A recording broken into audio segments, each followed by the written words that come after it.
Hello again. This is Dana Bush. Let's hear from System Education about evidence-based practice in nursing.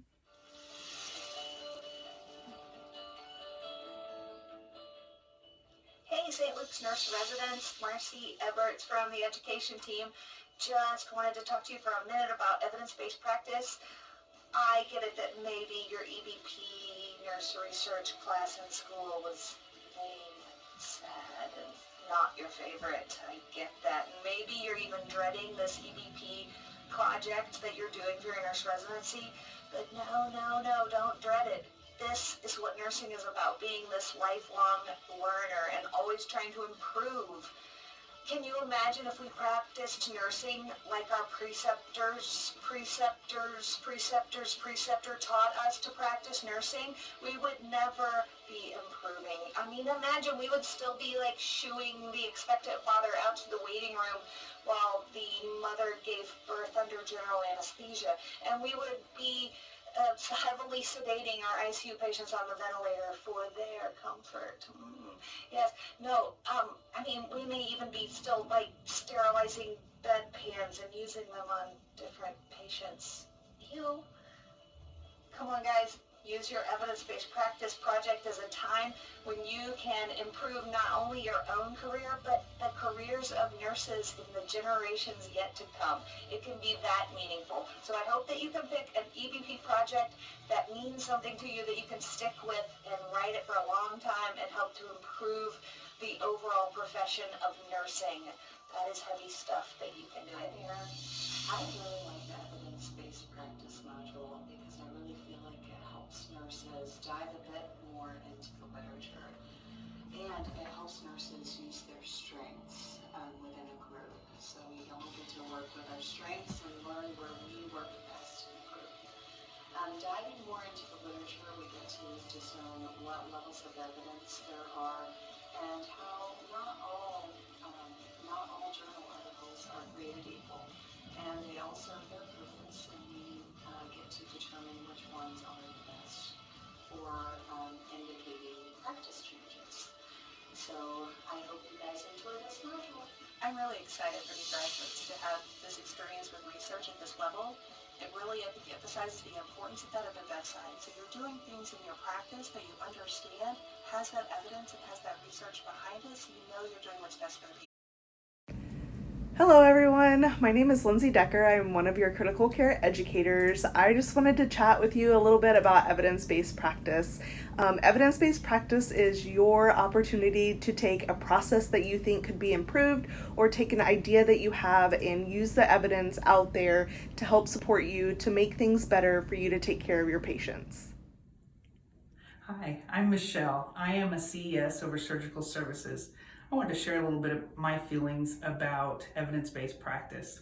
I used to hate research and reading research papers, and I have developed such a love for it. When I started in surgery, and I started finding out that in the OR we had skin cells from just staff walking in and out that can actually cause infections and harm our patients. I started reading the research that was out there and got really excited about it and found out there's ways that we can implement things to protect our patients from those skin cells and from so many people coming in and out of the OR. And I have developed a passion for it. So I'm quite the lover of evidence-based practice. An example of our evidence-based practice in the therapy world is using robotic technology for our interventions. Hello, new graduate nurses. We are so excited that you made the decision to become part of the St. Luke's team and that you are starting your professional journey here as a nurse at St. Luke's. My name is Jamie Luarg. I am the VP of Educational Services. I heard through the grapevine that you are going to begin to start your evidence-based projects. Those projects are so important, and it is nothing like what you experienced at school. These projects are real, and they can make a difference in real patients and the care that's delivered by not just you, but by thousands of nurses. Every semester, we take a few of the projects that the nurse residents come up with and we implement them, and it improves care in our hospitals across our system. Sometimes we find out that there's not enough evidence, and because of that, we're able to set up a nursing research project that will add evidence to the pool of knowledge for all professional nurses everywhere, not even just at St. Luke's. This is not like school at all. This is real life, and it impacts our patients, and it impacts us as a professional nurse. It's so important for you to grow professionally every chance you get, and I have a couple tips for you as we think about how you can grow. The first is to ask questions. Always ask questions of everyone and everyone around you. We don't want to practice the way we did when I was first a new graduate. Just because somebody says this is the way we've always done it, you don't want to practice like that. We want to know why we're doing what we're doing and what the evidence is that supports that. Use your library.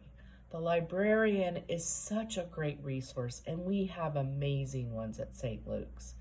You can send them a list search that you want to do, and they will pull the articles and send them to you.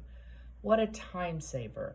And this will allow you to read up on the current evidence that's out there about whatever subject you're talking about. When you're faced with something new, look it up yourself. Now, it's okay to take others' opinions and to get advice from your preceptor on how to do things, but when you look something up yourself, it helps you to really understand it and to know all the evidence behind why we do what we do. It's an important piece, whether it's a procedure or whether it's a medication, for you to look it up yourself when you get the chance. Always try to belong to a professional organization. It's hard, especially now when we're all so crazy busy, to keep up on all the current things in your level of care. Belonging to a professional organization, they just send it to you. I get articles and magazines almost every week, and it helps me to keep up on what's going on in the areas that I'm interested in. So join a professional organization the first chance you get. Also at St. Luke's, the voice of nurses comes through shared governance.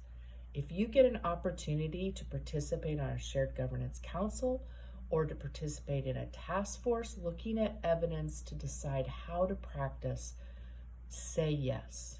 We need clinical nurses to say yes to those opportunities so that we have the voice of the nurse in every decision we make.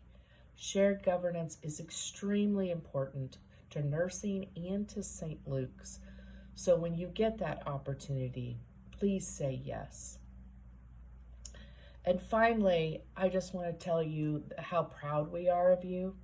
This has not been an easy time to be a new graduate nurse, and we know you're doing amazing things. Please know that we are so excited. We want to support you. We want to help grow you, and we want you to have a long and successful career here at St. Luke's. Thank you.